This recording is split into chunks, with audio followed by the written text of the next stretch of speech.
What's up, friends? Happy Father's Day. Welcome into another edition of the Pack a Day Podcast. I'm your host, Andy Herman. You can follow me on Twitter at Andy Herman NFL. You can follow the podcast at Pack a Day Podcast. Thanks for being here. For all the fathers out there celebrating Father's Day, I hope you have an amazing day. Personally, I'm going to be heading to Milwaukee to head to the Brewer game. Hopefully they can continue their more recent winning streak and pick up their third straight game against the Pirates. But enough about baseball. We're going to talk about football, of course, and the Green Bay Packers as we do 365 days a year. Speaking of which, make sure to subscribe if you have not already. But today I'm going to be going over the state of the Packers offense. If you missed yesterday's episode where we went over the state of the Packers defense, basically what we did is looked at last season's ranks, this year's expectations, some of the key questions surrounding the team, some players that'll be back, some players that'll be gone, some players that they added, and just kind of the overall outlook and the state of this Packers roster on defense. Today we're going to be doing the exact same exercise, but we're going to be doing it on the offensive side of the ball. So I think in order to do so, just like we did yesterday, I think it makes the most sense to start with where this team ranked a season ago on offense. Now, unlike yesterday, when we talked about the defense is carrying over a ton of players from a season ago that are still going to be playing in 2023. The vast majority of that defense is made up of players that were here in 2022. On offense, this has the look and feel of a totally different offense, in large part due to the fact that Aaron Rodgers is gone, Jordan Love is taking over. When you make that change, it's just going to inherently be a very different offense, but a lot of the wide receivers are different.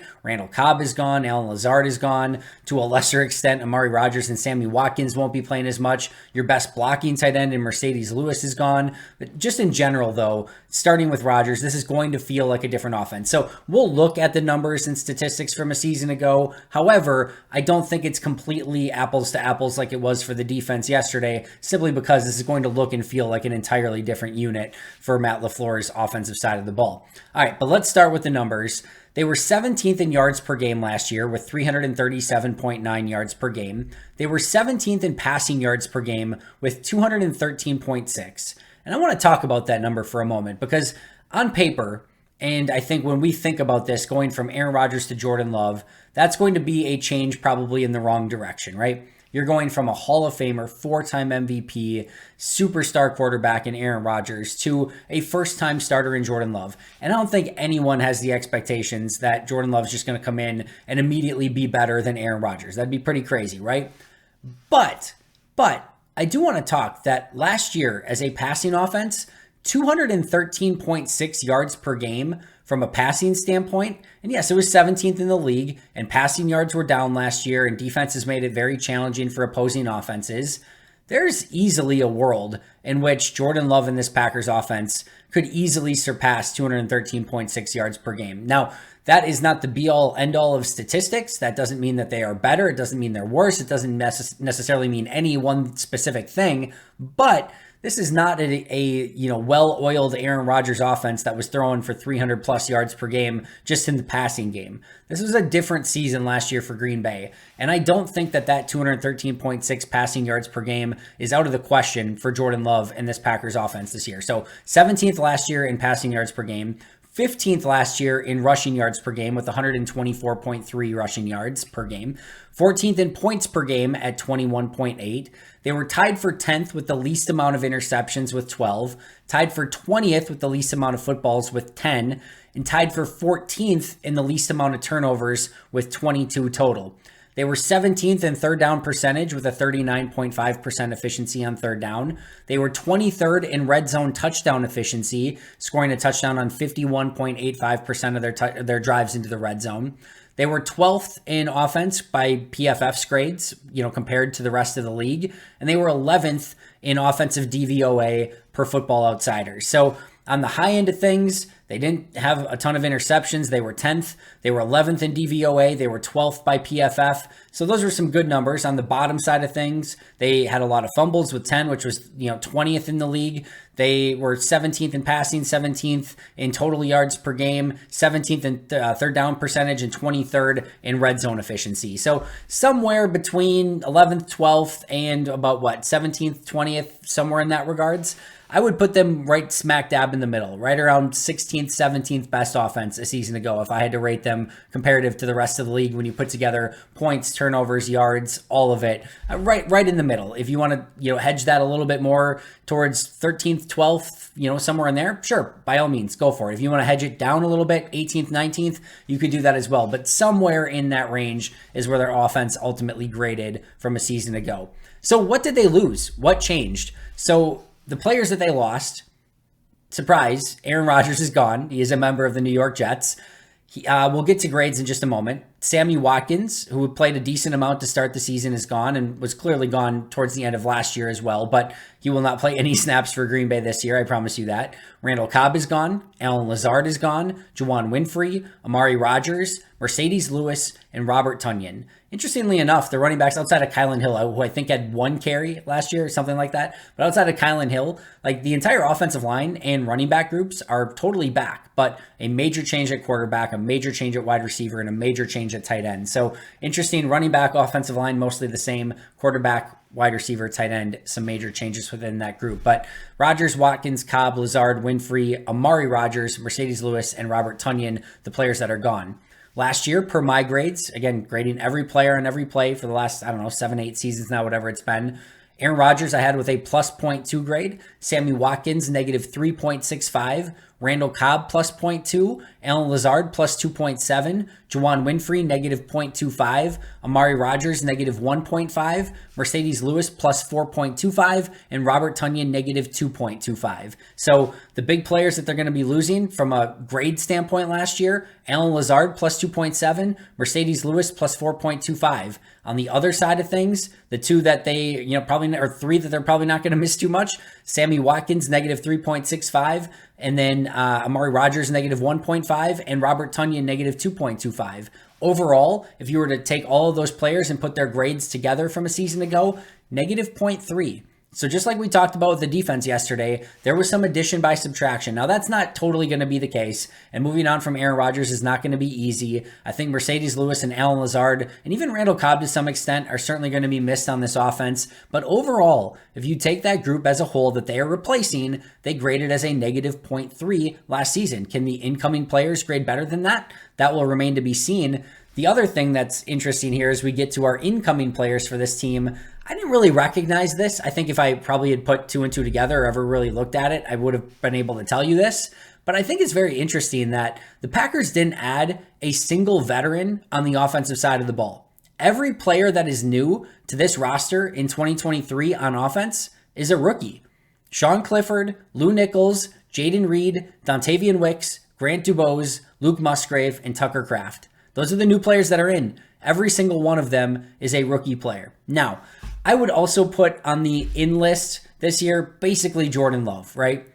Yes, Jordan's been on the team, for 3, this is his 4th season. He's been on the team the last 3 years, but this is an entirely different opportunity for Jordan Love. So while he was there for a cup of coffee every now and then to kneel down the ball or come in for a few snaps against the Eagles, start one game against the Chiefs, yes, that happened, but this is a new Jordan Love. This is his offense now. This is his team. He's the guy. He's going to be the face of this team in 2023. So while he was on the team already, clearly a much different role for Jordan Love. So that is the big change there. And I would almost put him as a new player on this team just because of that. But outside of Jordan Love, since that's sort of cheating, the only players that are new on this offense are all rookies. And I'll say it one more time, Sean Clifford, Lou Nichols, Jaden Reed, Dontavian Wicks, Grant Dubose, Luke Musgrave, and Tucker Kraft. Now, offense, for a lot of those players, for tight ends, it's really tough to have sound grades on offense just because blocking is so incredibly hard as a rookie. It's a good chance that those tight ends grade in the negative. Even if they are plus players in the passing game, if the blocking's not good enough, they could end up being net negative players overall. Jaden Reed, Dontavian Wicks, Grant Dubose, rookie players. We'll see what type of playing time they get, but from a first-year quarterback, probably going to be some hiccups there too. It wouldn't surprise me if those players graded in the negative. Lou Nichols, Sean Clifford, we don't even know if those guys are going to play. In fact, if we're just being realistic about it, we're hoping we don't see much Sean Clifford and Lou Nichols because we want to see Jordan Love, A.J. Dillon, and Aaron Jones, right? So there's a good chance that group grades worse than that, group that they're replacing from a season ago. And obviously, a huge part of that is going to be Jordan Love and what he can bring to the table as a first-year starting quarterback as well. All right, so let's look at the depth chart for Green Bay, and we'll just, of course, stay on the offensive side of the ball here. And a lot of these groups are really interesting. At quarterback, Jordan Love, Sean Clifford. You want to talk about a beautiful mystery? This season is a huge, interesting mystery box of epic proportions. We have no idea what we're going to get out of it, and that starts with Jordan Love. And I've told you guys over and over, people have asked me, like, it's the first point of conversation, whatever, if I go on a radio show in a different state or a different city, and people want to know, how's Jordan Love look? How is he going to be this season? I had a friend ask me, who's a big football card collector, if they should hang on to all of their Jordan Love rookie cards and all those sort of things. And I'm looking you in the eye. I have no idea. And I know that that's maybe not great. Like, you're hoping for some sort of insight from me. That's why you're tuning in every day. I get that. I have no clue. I think that there's going to be some real positives. I think there's going to be some stumbles along the way. But if I had to like put into words like what I think the entire season is going to be, I think it's going to be fine. I don't think it's going to be really good. I don't think it's going to be really bad. I think it's going to be some ups, some downs, some real moments of shine, and some real moments of struggle. And I think the more intriguing thing to me isn't necessarily that. It's more, how does he respond to those struggles? How does he respond to adversity? How does he respond when he gets the Steve Spagnuolo treatment again and everyone's throwing the kitchen sink at him and blitzing him at 1,000,000 miles per hour? How does he, respond to some week after he goes, 8 for 27 with 109 yards, a touchdown and 3 interceptions or something like that? Like, there's probably going to be a week like that. And then how does he show up the following week? And those are the things that I'm more interested in. And at the end of the season, for those last 3-4 games, is he playing his best ball? Did he learn throughout the course of the season and get better? Or maybe he just, tears it up from day one and never looks back. That would be even better, of course. But it's going to be a really interesting aspect to see how Jordan Love plays. And I think that's what's making the season so incredibly fun, is we just don't know. And the same thing with Sean Clifford, backing him up. Now, hopefully we just see him in preseason, right? I've seen some pretty darn good stuff out of Sean Clifford so far in preseason. And I was a little bit higher on him coming out of college than what a lot of other people were. I know a lot of people were upset with the 5th round pick. I thought the 5th round pick was rich. Would not have done that at that point. I would have taken Jaren Hall, who ended up going to the Vikings out of BYU. I liked him a heck of a lot better than Clifford, but I had a draftable grade on Sean Clifford, 7th round grade, and had no issue with Green Bay taking him if they liked him. I like his mobility. I like his arm. I like what he can potentially bring to the table. I'm excited to see him as a backup. So we talked yesterday on the defensive side of the ball. We just went position by position and talked about how fun some of these groups are just to see what develops this year. Well, quarterback right there with Jordan Love and Sean Clifford, and see how those two play. Hopefully Clifford just in preseason and Love throughout the course of the year. But either way, a couple beautiful mysteries to see what they can bring to the table in 2023. Running back is less so. Aaron Jones and A.J. Dillon are destined to get the vast majority of the carries, assuming that both of them can stay healthy. I think that third running back spot is totally up for grabs. Lou Nichols, Tyler Goodson, Patrick Taylor, one of those guys probably solidifies that spot. They could just go with 2 running backs, maybe pull up a guy from the practice squad every now and again. But ultimately, probably Nichols, Goodson, or Taylor, one of those guys gets a spot. Less concerned about that because Dillon and Jones are going to get the lion's share of the work. And then it's just, how much does Jones have left? I don't think there's any sign of Aaron Jones slowing down whatsoever. I think we expect to see another Aaron Jones-esque season out of him. I think Dillon's the more interesting one here. He looks a little bit more spry. As I mentioned, he made a juke in a practice that I have never seen him make. You can tell he's making a concerted effort to make people miss at that, the first wave of attackers to try to get to that second level so he can start running over some corners and some safeties and making them make some business decisions. But I'm really excited what he can do, to see what he can do in a contract year and to see if he makes a jump as well. But I think running back a little less interesting, although I will say Tyler Goodson's looked great. He's got great speed, and if he can earn that number 3 spot, I'm really interested to see if they find some sort of package or role for him in this offense, because I do think there is something there with Tyler Goodson. At wide receiver, how fun is this group? All rookies or second-year players. Christian Watson, Romeo Doubs, Jaden Reed, Samori Toure, Dontavian Wicks, Grant Dubose, and we have to throw Malik Heath in there too. And once the pads come on, we'll have a better feel for a lot of these rookies, and if Malik Heath can kind of keep the pace that he's been going at so far in rookie mini camps, and OTAs. But he's very much in the conversation for a spot, especially with Grant Dubose, a 7th-round pick who has not been able to play.